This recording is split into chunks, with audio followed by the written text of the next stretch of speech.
The word of the Lord, Proverbs 16 and 9.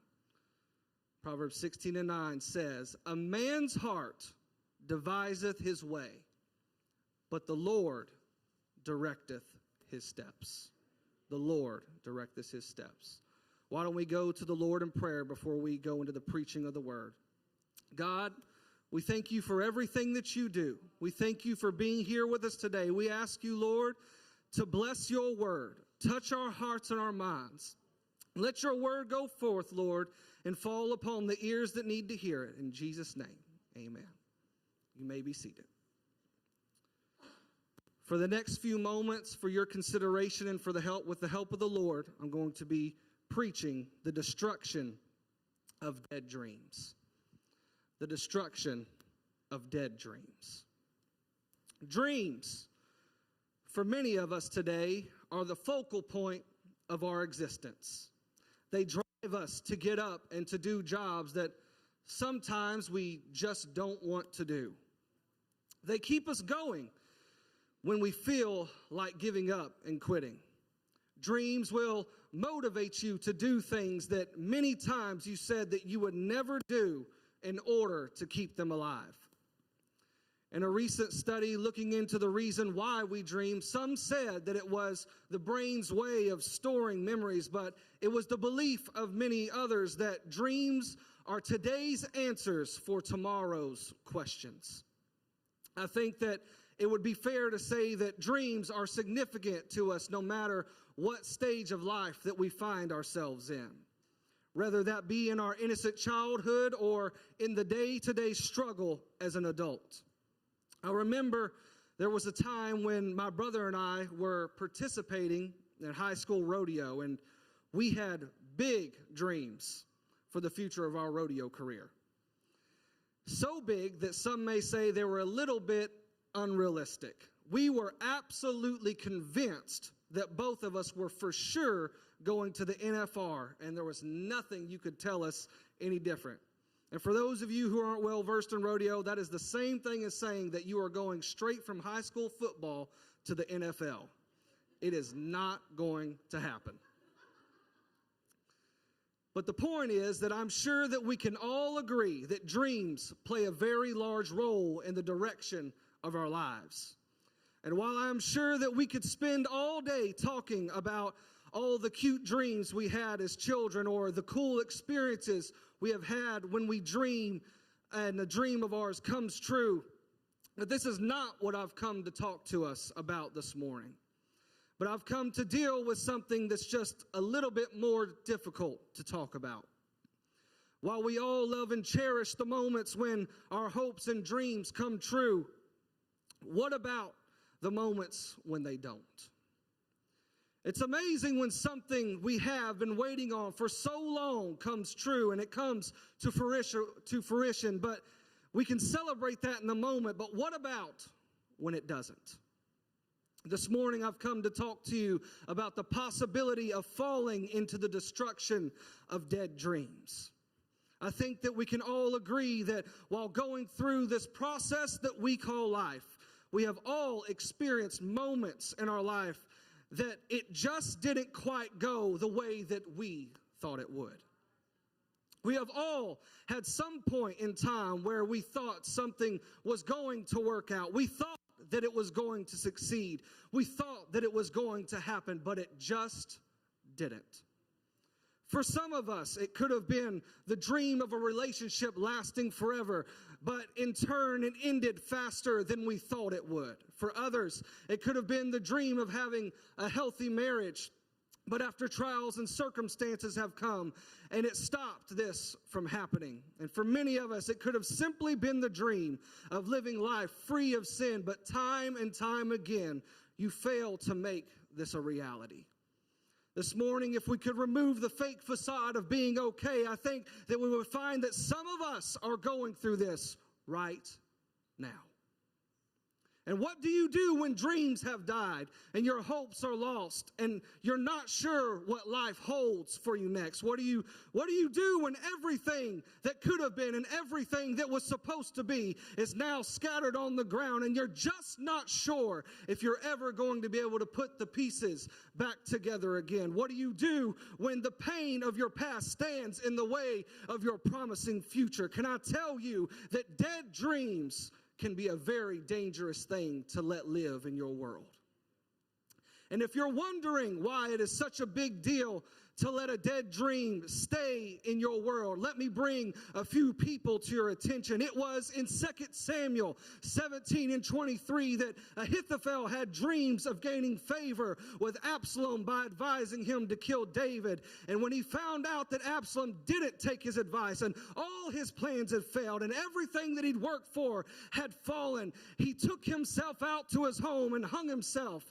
And he had fallen in this moment into the destruction of dead dreams. It was in 1 Kings 16:18 that Zimri had dreams of being a great king over Israel. But when he found that his own people had conspired against him, and when he seen that his city had been taken, he went into the palace and set it ablaze and let it fall down upon him so that he died. And he too fell into the destruction of dead dreams. And it was in Matthew 27:5 that Judas had dreams of doing great things for the kingdom of God. But after betraying Jesus, he could not bear what he had done. And everything that he was supposed to be was so much less than what he was. And now he could not handle the guilt and the shame that he faced. And he went out and hung himself. And he now faced the destruction of dead dreams. Can I propose to you today that none of us are free from feeling the weight of dead dreams at some point in our lives? None of us have the ability to avoid the pain that comes when we are forced to deal with dead dreams. But it's how you choose to handle those dead dreams that will determine the outcome of your future. It is how you deal with those moments when everything you hope for has been stripped away and you are left with the impact of that dead dream, and you are faced with a choice with the direction of which your walk with God will take. The first thing that you need to know about how to deal with these moments is that when the voice of dead dreams comes knocking on your door and tries to speak into your world, if you're not careful, you can allow yourself to become stagnant. You can become so wrapped up in the fact that what you had hoped for failed, and you're unable to think of the possibility of ever trying again. You can become so afraid of failure that you can't see yourself moving forward ever again. And every time you wake up, you're reminded of how you did not succeed. And every day you're bombarded with thoughts and fears that tell you that you're never enough and there's no point in trying anymore. And before you know it, you have become stagnant in your prayer life, stagnant in your worship, stagnant in your relationships, and stagnant in your overall walk with God. And all that remains is the haunting reality that you have fell into the destruction of dead dreams. Some time ago, some of you may remember it, some of you may not have been going here yet, but Pastor preached a message called Content in Bethesda. It was in this message that he preached about the man who lay near the pool of Bethesda, sick and unable to move. And year after year, the angels troubled the waters and people would be healed. Year after year, people would get their blessings. And year after year, the man never made it to the pool. And we find in John chapter 5 where Jesus approaches the man and asks him, "Would you like to get well?" To which the man replies, "I can't, sir, for I have no one to put me into the pool when it is troubled." And Jesus then says, "Stand up, take your bed, and walk." And the man was immediately made whole. Now we can look at this and be amazed with the miracle that Jesus just performed. I mean, after all, the man was lame for so long, and in just one moment, Jesus healed and changed everything about his situation. But if we look closer at the situation, we can find that the man had been sitting there for 38 years. So for 38 years, angels had been troubling the waters. For 38 years, people were healed and lives were changed. For 38 years, prayers were answered. And for 38 years, the man never asked anyone for help. It would seem that the man had become content in his situation. But if we look past the facade of contentment, I think we can acknowledge the fact that he was more comfortable living in his present situation than the fear of not knowing what would happen if he tried to change it. And this morning, I just have to wonder how many of us have allowed dead dreams to make us stagnant for so long that we have almost become comfortable where life has stranded us this evening. How many of us have had to come face to face with a failing future, and at the end of it all, we have become comfortable with being stagnant? Because it's easier to live life believing that you will never be anything more than you currently are. It's easier to believe that you will never get better, and it's much easier to believe than that of believing that God can change everything in a moment. And inevitably, in this moment, you are left in the destruction of dead dreams. I know it seems like a whole lot of negativity, but I promise we're going somewhere. We'll give us hope in just a little bit, okay? The next thing that you need to understand is that there are some dreams that God never intended to live. Yes, there are some dreams that no matter how much you want them to live, and no matter how much you want them to succeed, they were never meant to be in the first place. And if we are not mindful of this possibility, we can give so much of our time and energy to something that is never going to live, and it is never going to give anything back in return. It's in these situations that we have to learn to let go of the things that are trying to keep us from moving forward. I know that this is very hard and it's a struggle, but we place all of our hopes and our plans in something, and we want so desperately for it to come to fruition, and we just can't bear the pain of letting go. And the problem is that when you refuse to let go of a dying dream, it will take more out of you than you ever want it to take. When you hold on to a dying dream, it will take everything and give absolutely nothing back. Working in the medical field, I've seen it time and time again where we're performing CPR on a patient, tirelessly doing compressions in hopes that this person will live. But then the heart will stop beating, the organs will stop functioning, and there ceases to be any kind of brain activity, and yet we still keep doing CPR. And as long as we're doing compressions, we can see a heartbeat. As long as we are still trying, it seems that there might be hope of some sort of life. But the reality is through giving these compressions, we are forcing blood through the heart and body, and the heart monitor has a false representation of life on the screen. And through the whole process, the person performing the CPR is becoming more and more tired. And so it is with a dying dream. We can work so endlessly to make our dream live, while simultaneously it is sucking the life out of everything else in our world. We can keep pumping and pressing on it, trying to make it live. And all the while, it's sucking life out of our walk with God. It's sucking life out of our worship, out of our marriage, and it's sucking life out of everything that God has ever planned for us. You start to tell yourself in these moments that I've just got to make it live. So you just keep pumping on it. You keep pressing it, hoping for a heartbeat, praying for life. And the whole time it's draining more and more out of you until there is absolutely nothing left to give to God. And when it's all said and done, you've fallen into the destruction of dead dreams. The last thing that you need to know is that God has a plan for you and for your life, and you have the choice to let him lead you and to not be caught in the destruction of dead dreams. Proverbs 16:9 says, "A man's heart deceiveth his way, but the Lord directeth his steps."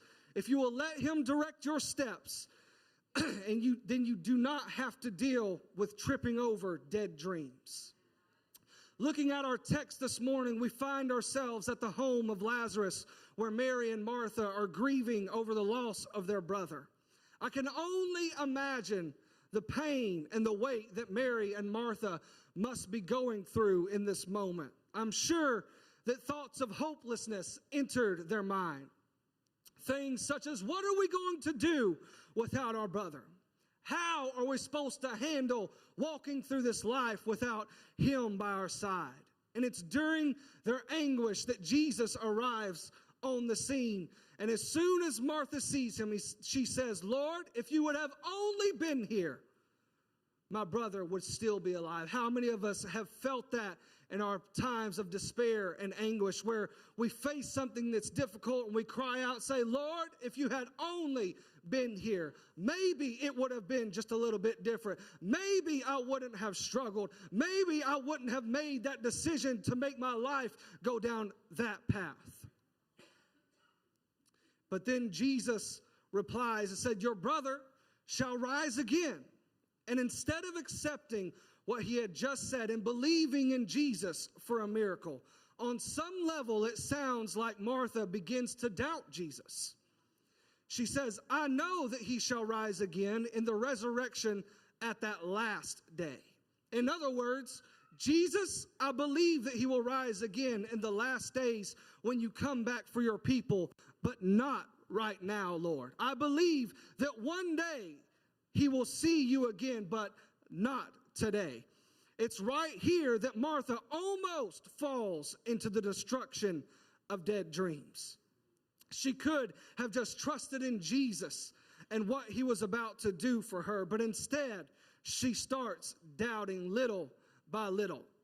"I've seen you do miracles, Lord, but I don't know if you can do it for me." Hello, somebody. Have we ever faced that today? "I've seen you heal before, but I don't know if you can heal this.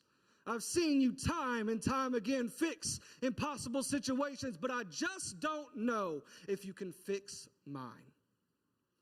And it's here that Jesus reminds her that I am the resurrection and the life. "He that believeth in me, though he were dead, shall live, and whosoever liveth and believeth in me shall never die." And then he says, "Do you believe?" And Martha replies and says, "Yes, Lord, I believe." I think if we could just get a hold of what Jesus is saying in this moment, we would realize that even when things die and all hope seems lost, Jesus is still in control. Even in the midst of our hopelessness, he still has a plan. Even when we are forced to endure the pain of dead dreams, still he knows the end from the beginning. All we have to do is believe in him, and he will never lead us astray. When things seem dead and all hope seems lost, that's when Jesus can step in to the scene and breathe life into your future. When it looks like it's over, God is still working. When it looks like it's done, God is still fighting on your behalf. When it looks like life is over and the destruction of dead dreams has walked in, he still reigns on the throne and still has the power to change every situation that you are faced with. There's one last thing that I would like to share with you this morning. For those of you who don't know what I do for a living, I am a radiology technician by day. I am now primarily working in surgery, but for a long time, I was stationed in the ER. About a year ago or so, I was working my shift in the ER, and this night was just like any other night. The usual people were there. The normal illnesses and injuries were being taken care of. Nothing seemed out of the ordinary. But then at 8:05 p.m., a voice came over the intercom, "Level 1 trauma, 5 minutes out." Immediately, everyone and everything sprung into action. Nurses started preparing the trauma room. Doctors started gowning up for what it was that they knew was going to come. Everyone was ready. After all, we had seen traumatic situations before. This was nothing that we couldn't handle. But when the emergency bay doors opened, I will never forget the looks of despair and hopelessness on the faces of those EMS workers when they wheeled in a 3-year-old little boy. And if you'll excuse me, this is the first time I've ever told this story outside of me and Pastor, so I'm going to try to get through it.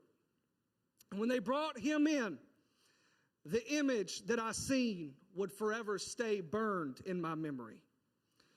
This precious little boy was so purple that his skin was almost black. His head was 2 times bigger than the normal size, and the sounds that I heard as he desperately tried to breathe are something that I can't even describe. I don't mean to be graphic this morning, but I just want you to understand the severity of the situation.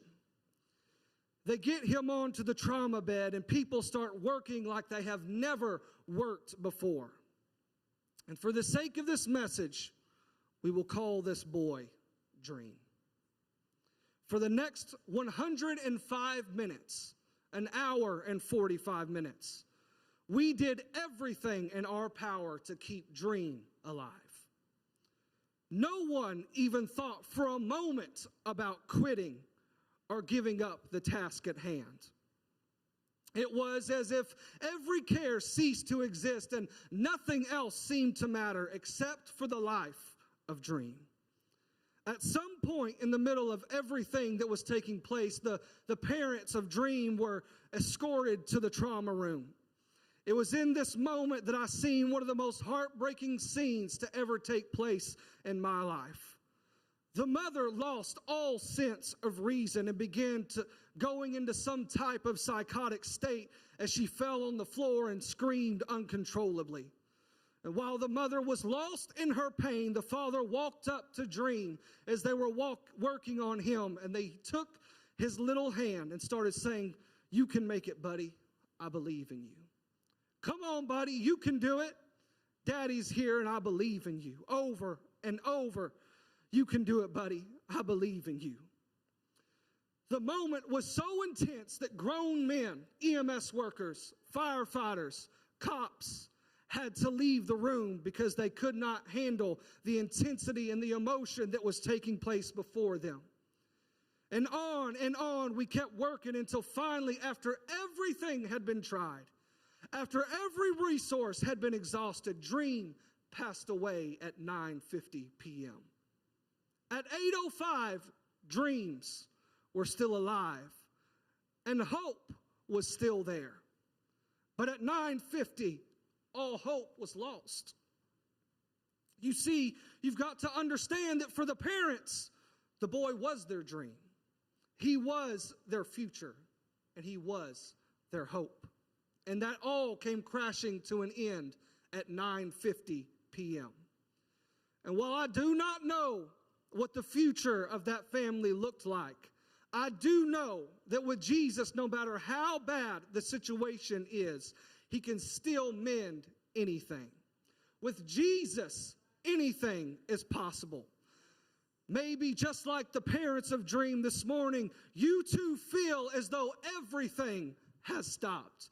Maybe just like them, you feel as though all hope is lost and there's no way you'll ever rise above all the pain and the suffering that you've had to endure.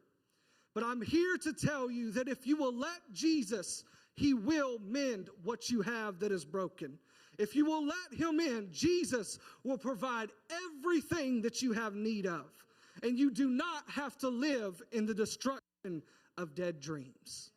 If the music could come at this moment. I think that it would be appropriate this morning that if we could just find somewhere to pray.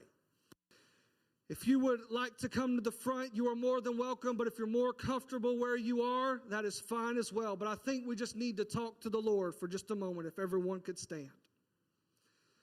Maybe someone walked out of your life and you're dealing with the pain of them leaving this morning.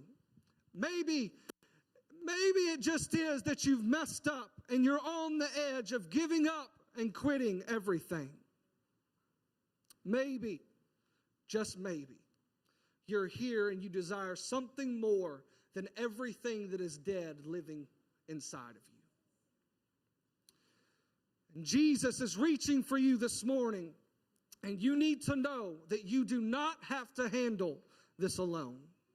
You need to know that you do not have to deal with all of these things by yourself. You don't have to fall into the destruction of dead dreams. And if you're here and your dead dream is the situation where you've tried to live for God, you've tried to do something more than for Him, and it's just not worked out, just let me tell you that that is not the end. Just like Jesus brought Lazarus back from the dead, He can bring back from the dead everything that you hoped for, everything that you wanted in the past, everything that you ever need from Him is here for you today. I think would it be appropriate right now if we could just lift our hands and pray, God, don't let me fall into the destruction of dead dreams. I know that I've messed up. Maybe people have walked away. Maybe I have some other situation that wasn't mentioned today. But I know that you are the peace speaker. You're the way maker. You're the person that can provide everything that I have need of. And I believe that I don't have to live with dead dreams in my life any longer, but I can move forward into your presence and the future of what you have with my walk with you. Why don't we just love Him for a little while and pray?